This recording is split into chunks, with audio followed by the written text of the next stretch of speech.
Shalom everybody, this is Brian Ace from People Hearts. I was talking earlier in a video, it might be too long to actually post on YouTube, about not shunning people with a revelatory gifting. But we need to cover also what a revelatory gifting is.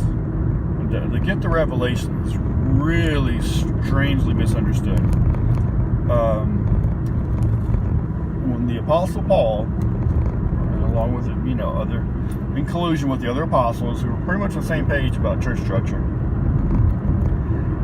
set up the first congregation, they had a fivefold ministry. And there was a fivefold, there wasn't a threefold, there was a fivefold. So there was evangelists, or there were evangelists and teachers and pastors, which pretty much everybody agrees we need those. And there were prophets and there were apostles. And at no point in the entire Bible does Paul say, yeah, it's in 80 AD or 70 AD or 110 AD or 425 AD or 1611 or any of these big important dates. Yeah, we're just telling you now you have a threefold ministry instead of a fivefold. That would be kind of a big giant deal, and you would need to make that crystal clear left and right to everybody that we're only going to do this for about 80 years and then we're going to suddenly stop and two of you guys are now totally useless. But he never ever says it. It's like changing the Sabbath. That would be kind of tremendous, but no one ever prophesied it, no one ever predicted it, no one said, hey, heads up, at a certain point we're not going to do this anymore. Never did it, ever. So there's a big problem there. And there's one verse that says when the perfect comes. Okay, well, are we talking about when Yeshua comes back and we're in the kingdom and there's no sin in the world and the world is perfect and there's a perfect church and perfect government and perfect life? That's perfect? Because you mean when the scriptures come, we have to look at, okay, well, which one's the perfect Bible? Which one is it? Because there's a couple hundred of them floating around, and there are variants in all of them. So which is the perfect Bible? I mean, what is included? Is it the Jewish Bible, where everything's ends with Chronicles? Is it the Protestant Bible, or the Old Testament ends at Malachi? Is it Martin Luther's desired Bible, where the book of James doesn't exist? Is it the one Eusebius wanted, where Revelation doesn't exist? I mean, is it a Bible with Maccabees and Enoch and Jasher? Is it a book without Maccabees, Enoch and Jasher? Is it the 1611 King James? Is it the Geneva Bible? I mean, and if it was a 1611 King James, and we had prophets and apostles for 1600 years. For 1600 years, we had these people, and we just pretend that they didn't exist. So, the canon was not even close to completed until, 2-3 centuries? So, at what date and time did it suddenly stop? No one's got an answer. So, given that, I would assume that we still have prophets and apostles. Apostolic calling, a whole other video. And I did a video on each fivefold.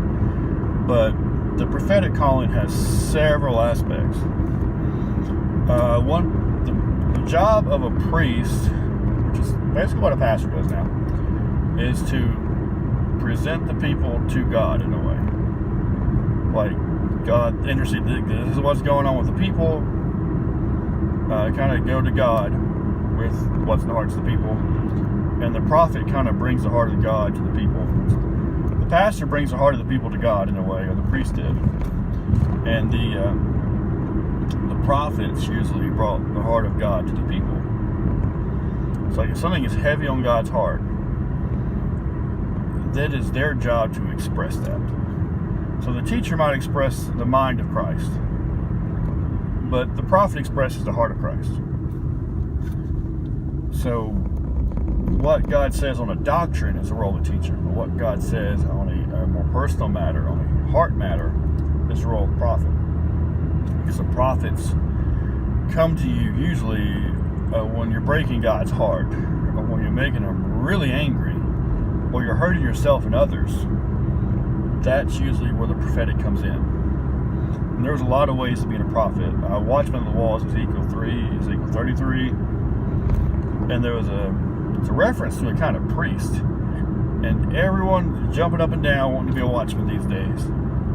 And usually because this person has a tendency to scream and yell at people, to always be right, to think everyone disagrees with them is going to hell. And if you proclaim yourself a watchman, you can see, look, God told me to tell you how wrong you are on everything, and I am spiritually sanctioned, condoned, and licensed to be a jerk. That is not what a watchman did.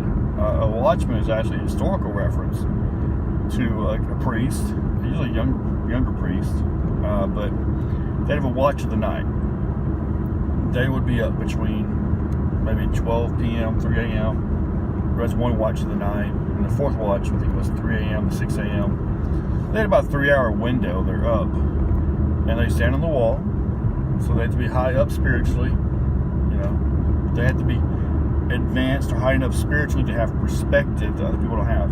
Because if you're in the city and you're on the ground level, behind the wall, being protected, it blocks your vision. Sometimes, because you're on the ground level. But when you're high up on the wall and you're somewhat isolated, you're up on the wall, you look out in the darkness and you see the enemy's coming. And that's what a watchman did. You saw when the enemy's coming and what the enemy wanted to do. You saw his battle formation, you saw his weapons, you saw which generals he had, you saw his armor, you saw what the enemy wanted to do and how he wanted to do it and when he wanted to do it. And you alerted the people to the presence of the enemy and the plans of the enemy, and what it looked like the enemy was going to do based upon the information you had that they didn't have. Now, a watchman can also warn the people, hey, look, this is what's going to give the enemy access to you guys. There's a hole in the wall right here. The gate isn't bolted. The tower isn't finished. The mortar right here in this part of the wall this weak. And the watchman could see that from where he stood too, where the weaknesses were in the wall, or where areas of sin might be, where areas of disunity might be, where areas of hard-heartedness might be that would let the enemy in. So that's part of the call of the watchman, is to alert these people to the presence and plans of the enemy, and to weaknesses or gaps or areas that would let the enemy in. And if you didn't do your job as a watchman, like you fell asleep, the high priest would come, rip your clothes off and burn them, and you ran around naked, really embarrassed, if you fell asleep as a watchman. And if you failed to warn the people, the blood's on your head. Well, you say, oh, well, go get them, devil. Go tear them up. So they learn their lesson, like Jonah wanted to do. Then the blood's on your head if you didn't tell them. It's kind of a sadistic thing to do, and there's a lot of people in church that are really sadistic prophetically. They kind of like people being rebuked or their lives being messed up for a way. It's kind of scary. But if you allow that to happen, it's on your head, either through passivity or through just being mean and nasty about it, or taking pleasure in death of the wicked, which Yahweh doesn't do. And it's usually the sign of a self-appointed prophetic person is someone that really gets a kick out of that kind of thing, of telling people how wrong they are, of seeing their lives get messed up. Oh, you didn't listen to me, so God's punishing you now. That's usually a sign of someone that's kind of a self-appointed prophetic person, because I think the real prophets, if it breaks God's heart, it breaks their heart, and God doesn't want the wicked to perish. It kind of comes to you with tears, like Jeremiah the weeping prophet, not the one that goes around like Jonah. Jonah was a prophet, but he's an example of what not to do. So there's also seers.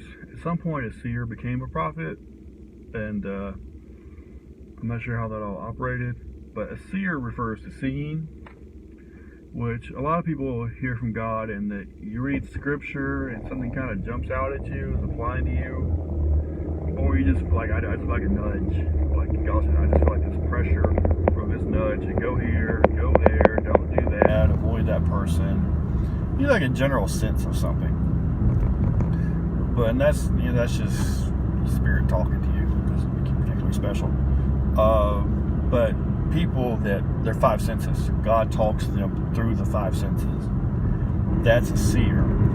It's like you literally audibly hear the voice of God, if you visually see things, like visions, if you smell and taste things sometimes, like something's terrible going to happen, you might smell something burning, for example. Taste things, you literally feel things, or you have some kind of experience where you seem to be literally transported somewhere. That's called a seer anointing. It's pretty rare. They almost phased that out, it seems, in the scripture. Not completely, but it seems to be some kind of shift where they started calling people prophets, where the seer thing wasn't as common. So that's a seer. And you have different kind of gifts that fall within the prophetic giftings, like a word of knowledge. Like you supernaturally know a piece of information. And it's not for your own glory. It's like something that you know this, and it's actually useful. You're not guessing social security numbers. Like some freaking psychic or TBN or something where they have earbuds in, reading people's information cards and they bought their tickets. This is like actual information that's going to help somebody that you had no way of knowing. And the end purpose is building the kingdom. There's a gift of discernment.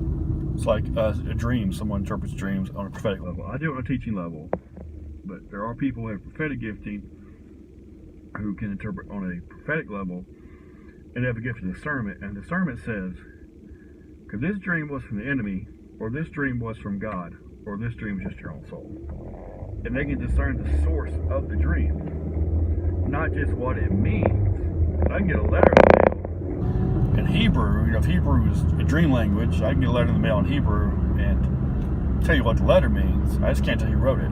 I don't know if your best friend wrote it, or your worst enemy wrote it, who's pretending to be your best friend, or like someone else entirely wrote it. I don't know. I got no way of knowing. But a person with a very strong sense of discernment could tell you actually who wrote the letter. Even if they didn't know what it means, they could tell you who wrote it. So that's the gift of discernment. And we covered word of knowledge, and we covered being a seer, and we covered being a watchman. And there's this general prophetic sense of sharing the heart of God. When something breaks God's heart, and he wants it fixed and addressed, he doesn't tell the prophet to go fix it. He tells the prophet to go make sure someone in authority knows to fix it. Like a king. He might tell a king, God might tell the prophet, hey, go tell the king, the way he's doing this right here is hurting my people. It's against my principles and my standards, and it's wreaking spiritual havoc, and stop doing that. So the prophet goes and tells the king, because the prophet's not a king and king's not a prophet. Usually. David's a little bit of both, but in his role, he was a king. And a prophet was sent to him. So the prophet makes the king aware of what should happen. And the prophet doesn't project their own emotions onto it. The prophet expresses God's emotion. Is God mad? The prophet's mad. God's sad? The prophet's sad. But like Jonah, God is mourning over his people about to die, and Jonah's just waiting on a barbecue. Which is not how you be a prophet. So, that's the main gist of the prophetic gifting. And sometimes it expresses itself in visions, which is you literally see a literal thing that's going to literally happen. Sometimes prophets have dreams where you see you see something in parables and symbols while you're sleeping. Sometimes they have visions. Sometimes they have dreams. Sometimes they audibly hear a message. They audibly hear it, and that happens as well. In school, as far as people being accurate prophets, it's like all giftings. There's a learning curve. There where you have the gifting for it, and then there's your call to actually use the gifting in the body, and then there's actually you're appointed, anointed, and you have this office of prophet. Like you can be called to be a police officer all day and be muscled up and stern and all that, but until you actually go to the police academy and get a badge, you're not a cop. When you actually have a badge and a gun, then you're actually a cop. Not just you have a gun, not just you're big and muscular, but you actually have a badge, and you went to the police academy and had a ceremony, and the chief of police put a star on your chest. Then you have the office. And when you have the office and you go around saying crazy stuff, that's when they would stone you. They didn't stone people just for having a gifting they're trying to use. They didn't stone people in training. But when you took on the office, that's when they kill people, because that is a very, very serious thing to misrepresent the will of God. So I hope that helps you guys understand the prophetic gifting a little bit. All right, shalom.